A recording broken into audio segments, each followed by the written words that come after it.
B'investiment ta' 10 miljun euro wasal fi stadju avvanzat ix-xogħol li għaddej fuq il-Mediterranean College of Sport f'Birkirkara.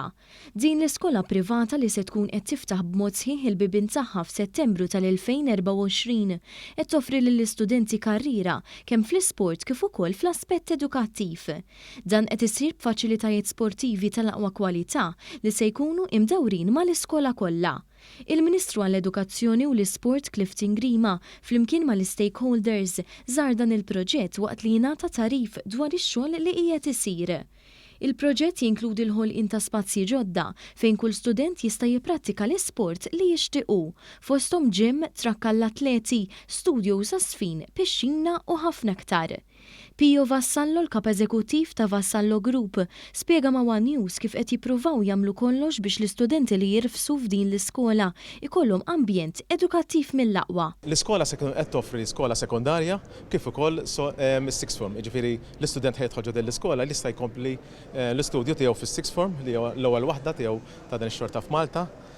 Se jkollu swimming pool, pixxina fil-kompless, 11-a-side football pitch, diversi football pitches oħrajn iżgħar u kompless Sport Science Center li huwa l-ewwel wieħed tax-xorta tiegħu f'Malta.